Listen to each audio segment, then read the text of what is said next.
Bonjour tout le monde, j'espère sincèrement que vous et vos proches allez bien en cette période pas forcément évidente. Aujourd'hui on se retrouve pour un moment un peu plus léger pour une nouvelle vidéo et c'est ma première vidéo bullet journal. Donc je suis vraiment ravie de la faire aujourd'hui.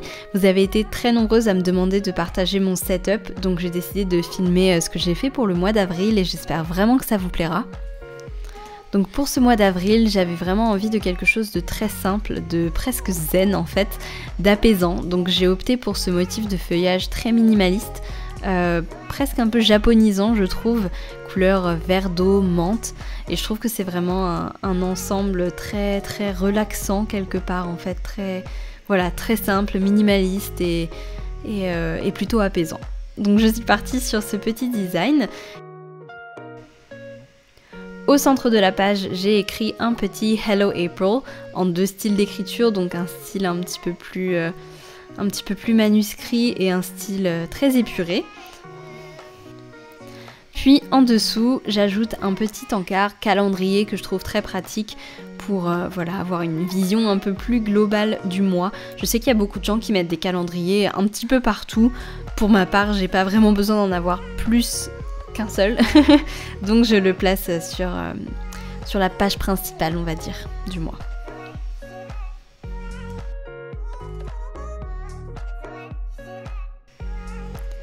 Puis en haut, j'ai choisi de mettre une jolie citation que je trouvais parfaite pour le contexte. Les amis sont comme les étoiles, on ne les voit pas toujours, mais on sait qu'ils sont toujours là. Voilà, c'est un peu cheesy, mais je trouvais que c'était plutôt parlant en ce moment. Sur l'autre page, je mets directement mes trackers d'habitude, donc je sais qu'il y a beaucoup de gens qui adorent faire des doubles pages un peu inspirationnelles avec des jolies photos, mais c'est vrai que je préfère quand c'est pratique, donc je vais à l'essentiel et je passe directement à mes trackers d'habitude. Donc j'en ai choisi 6 pour ce mois: sport et yoga, lecture, journée sans manger de viande, rangement et ménage, contact avec mes amis et ma famille, c'est très important en ce moment de garder le contact avec nos proches. Et enfin un tracker pour noter si je ne me sens pas très bien ce jour-là, parce que je trouve ça important pareil de garder une trace un petit peu des journées où je me sens moins bien et de pouvoir analyser ça un petit peu par la suite. Et ensuite il faut ajouter les 6 tout petits calendriers, donc ça c'est un peu long et fastidieux et quelque part je trouve que ça me détend et ça me vide l'esprit de tout écrire, donc c'est quelque chose que j'aime bien finalement.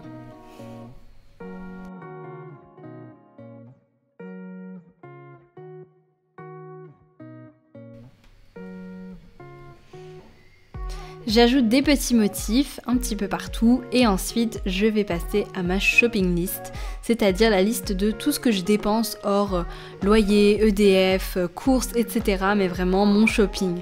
Vous le savez, j'adore le shopping, j'essaye de faire beaucoup plus attention, donc ça me permet un petit peu de vraiment tout noter et de me rendre compte de ma consommation.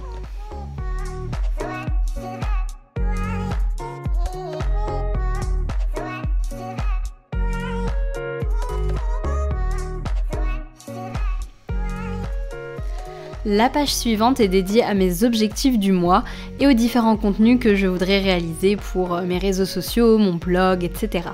Donc je fais des cases un peu irrégulières pour chaque réseau pour pouvoir noter mes idées de contenu. Et je ne sais pas vous, mais j'aime beaucoup ce style de dessin un peu à main levée, pas prise de tête.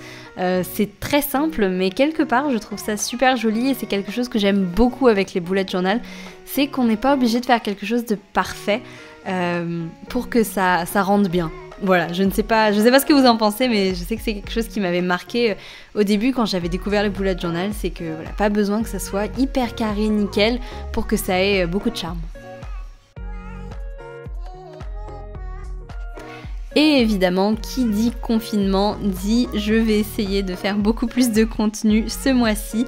Donc voilà, là on peut pas dire que j'ai pas la place pour noter toutes mes idées. Sur la page de droite, je l'avoue, je n'avais pas vraiment d'idées, donc j'ai laissé une page vierge pour pouvoir noter des pensées, des citations. La période est un peu particulière, donc je trouvais que c'était une bonne idée de laisser un espace pour écrire un peu plus librement.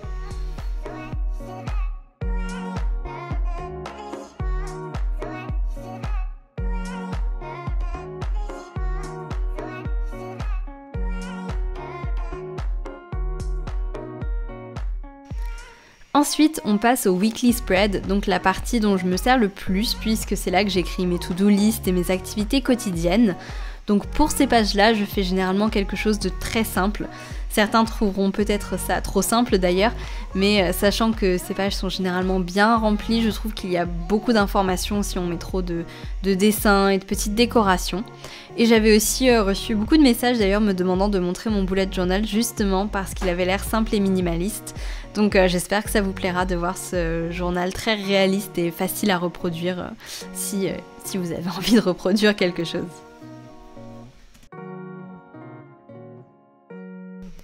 Ce que je trouve vraiment génial avec le bullet journal, c'est que vous pouvez vraiment l'adapter selon vos envies, vos humeurs, vos goûts, vos besoins. Et c'est quelque chose qui est totalement personnalisé pour vous. Moi je sais qu'au début je notais beaucoup plus de choses et finalement je me suis rendu compte qu'il y avait beaucoup de fonctions entre guillemets de mon journal que je n'utilisais pas. Donc j'ai finalement éliminé certains trackers de sommeil par exemple qui ne me servaient à rien pour garder une version beaucoup plus minimaliste qui finalement me correspond beaucoup mieux.